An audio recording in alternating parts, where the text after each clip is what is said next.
brother semua, kembali lagi bersama saya Eko Dewo di Guerrilla One Militia Review. Kali ini saya bakal mereview satu buah kaset, ya. Kaset produksi, langsung saya sebutkan di sini, dari Bukan Record. Ya. Bukan Record ini ternyata cukup produktif juga untuk merilis rilisan fisik dalam bentuk kaset. Setelah di episode yang lalu saya mereview kompilasi dari Bukan Record juga, dan nanti juga bakal ada review juga. Saya bakal mereview salah satunya dari Bukan Record juga. Ini kelihatan di sini ada, ini namanya Silena.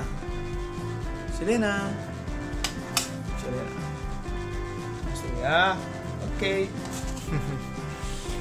Ya, brother semua, kaset yang saya bakal review kali ini yaitu sebuah band, The Beat Crush. Ya, The Beat Crush juga, alirannya The Beat Crush. Tapi yang ini vokalisnya seorang wanita yang menurut saya sih keren. Nama bandnya bisa dilihat, Pollution. Ya, Pollution. Kasetnya seperti ini ya. Terus saya juga bakal melihatkan juga buat brother semua, ada dalamnya seperti ini. Nah, ini biasa ya kasetnya. Covernya ini ya di print, jadi memang betul-betul DIY ya, DIY. Dan ini cukup menginspirasi juga buat brother-brother yang mau merilis album-albumnya untuk di zaman-zaman sekarang dalam bentuk kaset, CD atau vinyl. Zaman sekarang udah mulai pada merilis vinyl ya. Bahkan band-band yang besar-besar pun sekarang ke vinyl lagi, balik lagi ke vinyl ya. Dan brother semua, kembali lagi ke Pollution. Pollution ini band asal Medan ya, terdiri dari 3 orang saja. Ada Rizka pada vokal, ada Kancil di drum, juga ada Tulang di gitar. Nah, Tulang ini salah satu pentolan punk Medan juga yang kemarin saya sebutkan, dan salah satu ownernya, pemilik dari Bukan Record Studio ya. Ini direkam live ya, live recording nih. Jadi kalau brother semua dengar hasil mereka live, ini keren nih. Ya, keren bener. Jadi kalau live recording ini kan terutama kita harus satu, stamina ya kan? Stamina. 2, menghafal lagunya secara detail gitu, secara hafal. Ya brother, itu secara hafal. Dan ya tentu saja dengan mental juga ya, namanya live recording. Pasti di otaknya mikirnya takut salah ya nggak, seperti itu. Dan brothers, ini ada 4 lagu di kaset ini. Ini kasetnya seperti ini ya, dia polos aja, bener-bener DIY sendiri mungkin ya ini ya. Tapi ini keren nih. Ini covernya seperti ini. Nah, di baliknya polos. Nah, ini Rizka kali ya, ini Rizka. Terus ini si Kancil, ini Tulang. Dan seperti saya tadi bilang, ini live recording di Bukan Record Studio ya, di studionya Tulang juga, pada bulan Desember 2019. Mixing dan operator juga di situ dilakukan ya. Keren. Ini keren banget.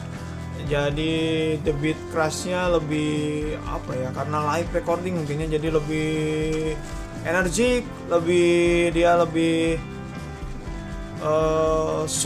soulnya keluar. Musik-musik The Beat Crush ini memang harus, saya juga nggak tahu, mungkin kebanyakan band-band The Beat Crush ini pada merekam secara live, mungkin untuk mencari sesuatu yang tidak didapatkan secara rekaman, secara, kalau orang bilang katanya rekaman profesional ya, secara biasa mungkin ya, yang misalnya take drum dulu, terus take bass atau take gitar, take melodi, take vokal, terus mixing, lalu untuk diperbanyak, lalu di mastering semuanya buat diperbanyak biar sama semuanya. Nah seperti itu mungkin.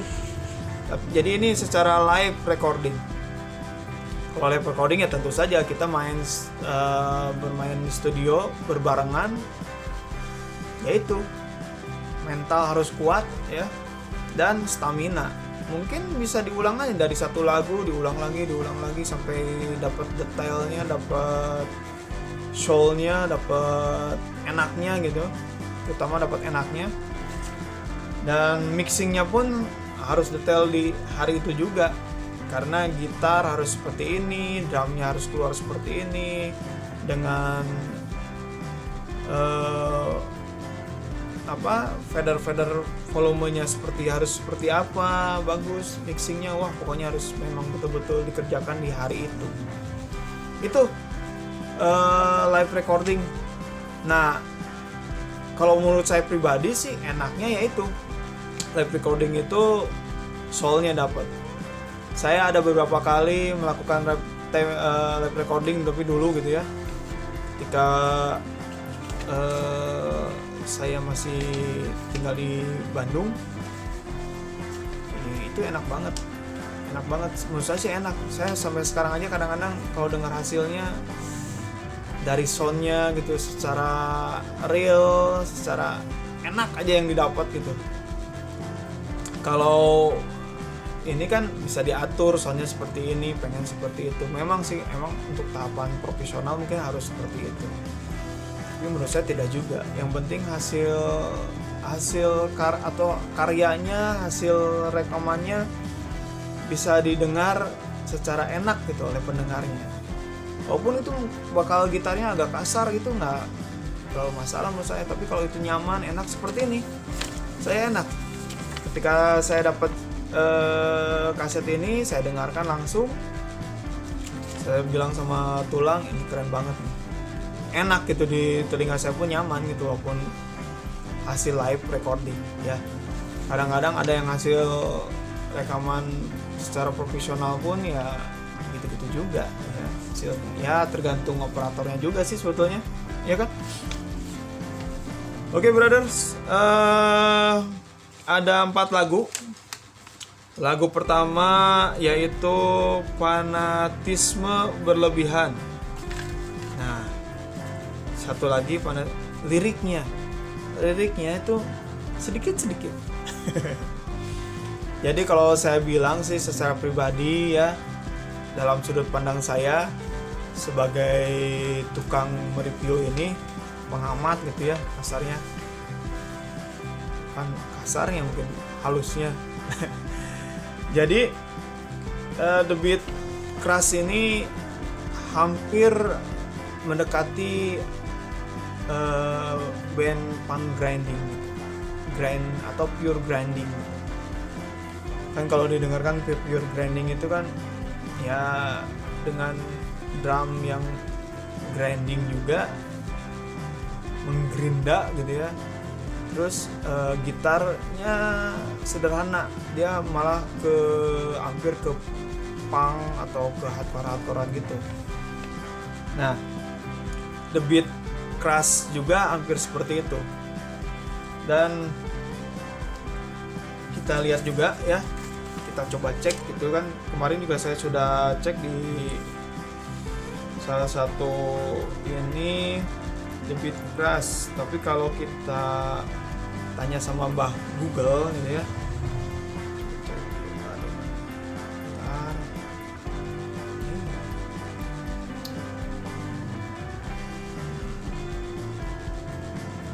oh ya, sambil nunggu ini malum. Oh, Oke, kita cari The Beats.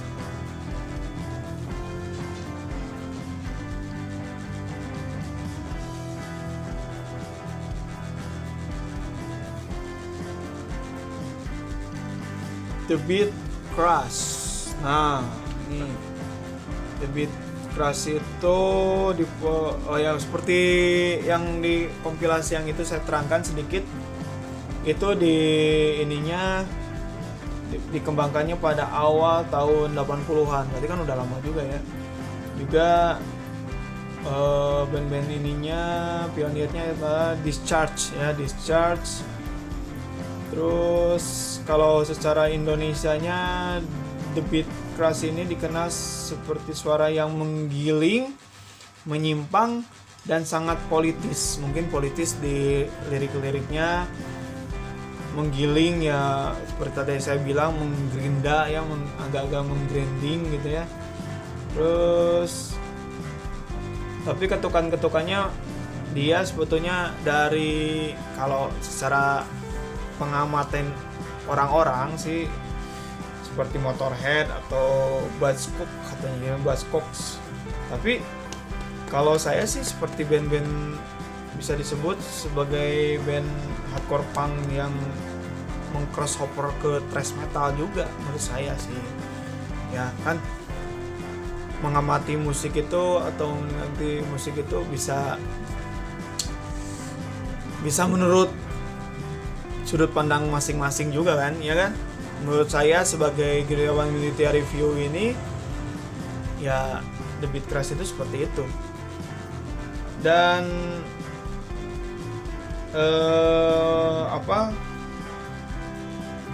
ini nih ada salah satu, banyak yang bilang bahwa The Beat Crush itu adalah gaya hidup. Sebetulnya untuk membicarakan gaya hidup atau lifestyle gitu ya, ada yang bilang punk adalah lifestyle saya, hardcore adalah lifestyle saya. Awal-awalnya mereka semua pasti memulai dari musik juga, iya kan? Nah, ada tiba-tiba dia datang dengan gua hardcore itu lifestyle saya, tapi dia nggak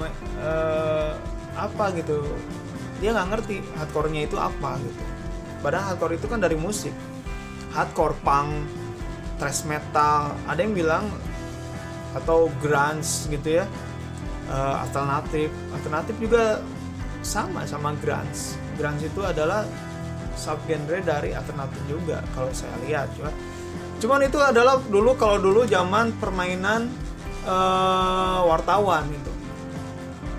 Ya bukan mendiskriminasikan wartawan, tapi memang begitu, wartawan memberi tanggapan dari review yang dia dengar. Kayak ini misalnya The Beat Crush yang Pollution ini, dia bilang ini adalah band The Beat Crush. Kalau saya tidak tahu apa tuh The Beat Crush, mungkin begitu pertama kali dengar, oh ini crusty punk ini, crusty punk yang ngebut lagi gitu, kasarnya BPM-nya sekian lah gitu ya, kalau ngomongin kayak gitu ya. Nah seperti itu. Jadi itu adalah kerjaan-kerjaan para wartawan musik zaman dulu. Jadi kalau band ini, musik saya rock, tapi ternyata kata wartawan inilah band hard rock, ini band heavy metal gitu. Bahkan saya pernah baca dulu bahwa Guns N' Roses saja sebagai band heavy metal terbesar di dunia, heavy metal. Saya dulu hard rock gitu, karena musiknya kan nggak jauh dari kayak Motley Crue, kayak Bon Jovi yang soalnya ya dengan style-style tersendiri sih. Seperti kalau Bon Jovi ya agak-agak lebih ke lopi-lopiannya gitu ya. Lopi-lopian apa gitu, orang sudah bilang eceng-ecengan gitu ya. Tapi kalau si Guns N' Roses mungkin hard rocknya lebih rock and roll. Kadang-kadang Motley Crue lebih rock and roll lagi, ya kan? Itu kerjaan wartawan yang paling. Tapi kalau zaman sekarang itu band itu sudah memberikan genre musiknya dia sendiri. Jadi sebelum wartawan bilang, sebelum apa bilang, mungkin itu juga pengaruh dari wartawan-wartawan. Jadi begini, kita baca satu majalah atau suatu artikel atau suatu koran, ketika kita baca band ini dengan aliran ini, gitu ya, saya seperti itu. Oh, band ini berarti, dan saya idolanya band ini, ya berarti kita harus bikin band alirannya ini sama dengan band idola saya. Nah seperti itu. Oh, barulah dia langsung, kami dari band ini dengan membawakan genre atau aliran musik nah, seperti itulah contohnya ya, bayangkan sendiri aja. Oke, balik lagi The Beats ya, The Beat Punk, tapi banyak hilang istilah The Beat Punk karena mungkin dari stylenya, nah itulah balik lagi ke lifestyle gitu ya. Ada yang bilang hardcore, saya main musik hardcore, tapi lifestyle saya vegetarian atau straight edge. Ya itu urusan masing-masing sebetulnya. Kalaupun dulu saya waktu di Bandung saya mainin apa, saya bisa dibilang straight edge karena saya tidak merokok, misalnya tidak minum minuman, itu bisa dibilang masuk straight edge juga kalau kalian baca buku-buku tentang straight edge gitu ya. Makanya saya pribadi sih tidak pernah mengotak-kotakan jenis musik saya sendiri gitu. Cuman ya kalau saat ini saya sedang memainkan musik ini, ya itulah yang harus saya perjuangkan juga, musik seperti itu gitu. Ya.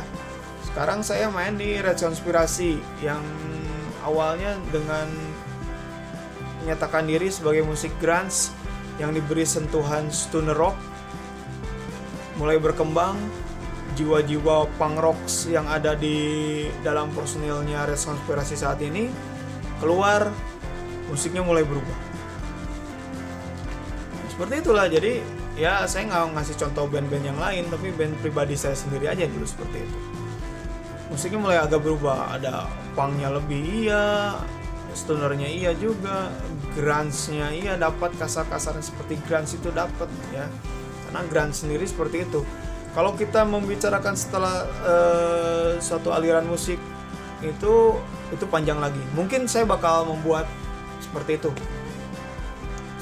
Seperti itu apa gitu ya. Maksudnya bakal membuat sebuah podcast atau sebuah review seperti ini tentang genre-genre musik. Turunannya dari mana mungkin kita bahas. Ya nggak tahu, ada yang mendebat pun nggak masalah. Cuman itu kan pendapat pribadi saya dari sudut pandang yang sudutnya belum ada. Bingung kan? Iya, itulah hasil dari WRG. Hafal ya. Oke, kembali lagi ke Pollution. Tadi lagunya adalah Fanatisme Berlebihan. Ini liriknya pendek-pendek ya. Fanatisme berlebihan. Di sini ditulis fanatisme berlebihan jadi sumber peperangan, fanatisme berlebihan. Itu dah, cuma segitu. Terus lagu kedua ada arogansi. Di sini ditulisnya arogansi aparatur keamanan dalam menjalankan tugas, pangkat seragam dijadikan hal yang menakutkan. Arogansi aparatur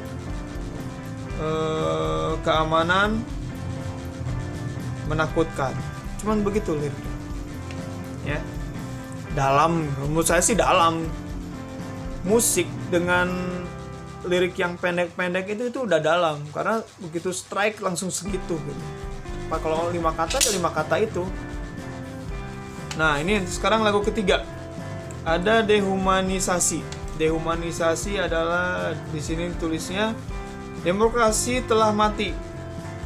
Kolusi busuk basi. Dehumanisasi hancurkan negeri. Nah, itu. Tanya langsung lah sama Pollution langsung ya. Tapi saya akui juga vokalnya Rizka ini keren banget. Untuk seorang wanita ya, keren banget. Screamnya ya dapat gitu, cocok, atau bisa disebut The Beat Crush Girl. Ngaco. Oke. banyak ya. Kalau kalian cek di Google tentang, langsung aja ketik The Beat Crush, itu keluar, ada gini-gininya, ada beberapa tulisan-tulisan teman-teman kita juga di sini. Terus ada beberapa review juga. Nah, itu. Oke, brother semua. Oh ya. Itu. Oh iya, apa itulah, pokoknya begitulah ya. Pokoknya beli, yang suka dengan The Beat Crush Pollution, beli di bukan Records ya. Ada distronya, bukan distro, juga namanya sama bukan distro, Jalan Bajak 5. Ya, di alamatnya di sini mana ya? Cek aja di Instagram ya, bukan Record. Dan ini juga jangan lupa mulai bulan Juli lah, awal Juli saya sudah mulai bisa menjalankan sebuah toko musik online. Sebetulnya khususnya di recording, tapi nanti bakal menjual, ada efek gitar, ada gitarnya juga ya. Dibantu ya di Greenhouse Records ya. Di situ ada Greenhouse Store. Kemarin sudah saya bahas sedikit di Instagramnya ada. Jadi kita kalau buka Instagramnya ada ya. Dan jangan lupa ini dulu, follow Griawan Media Review. Ininya Instagramnya mana nggak kelihatan, aduh gelap. Nah ini begini, nah begini mungkinnya biar kelihatan nih, Griawan Militia. Mana sih? Nah itulah. Jelas. Nanti saya tulis di itunya, description di bawah ini ya. Jangan lupa juga subscribe ya. Jangan lupa juga di subscribe karena channel ini adalah channel yang mereview semua rilisan fisik yang masuk ke redaksinya Griawan Media Review. Itu ya, itu apa ya? Pokoknya itulah Griawan Media Review. Jangan lupa di Instagramnya, di YouTube-nya jangan lupa di subscribe. Juga nanti bakal ada toko online-nya namanya Greenhouse Record. Kok ada ini? Oh ini apa, Instagramnya udah mulai berubah ya. Nggak ngerti sekarang, Instagram udah agak-agak berubah juga ya. Aduh, saya harus pelajari dulu. Ini nggak jelas, tahu-tahu udah berubah sendiri. Oh sorry ya.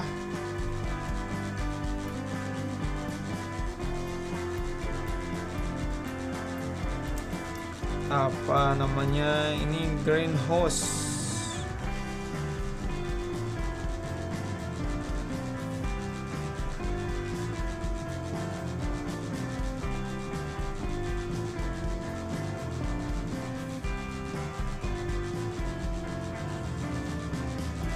Masuk. Nah,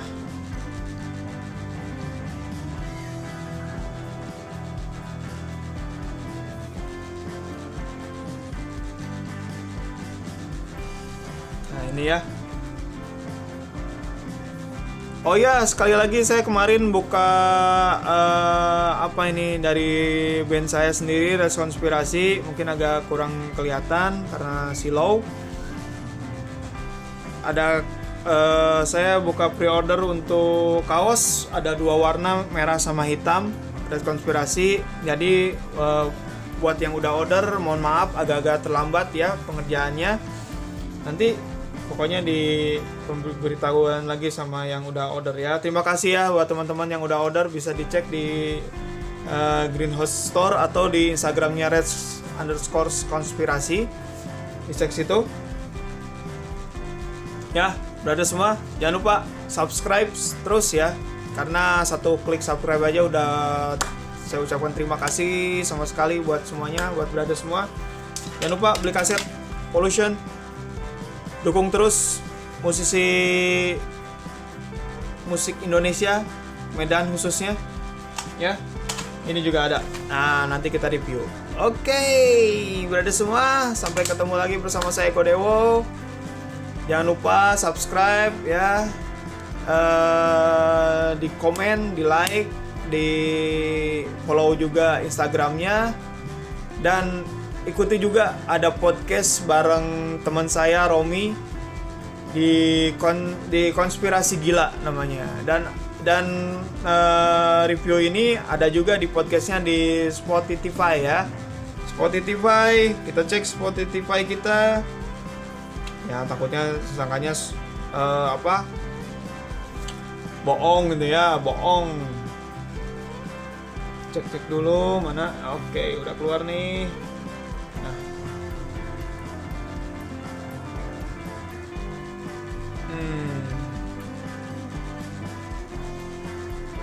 Jaringannya hari ini agak-agak nenonet kayaknya ya.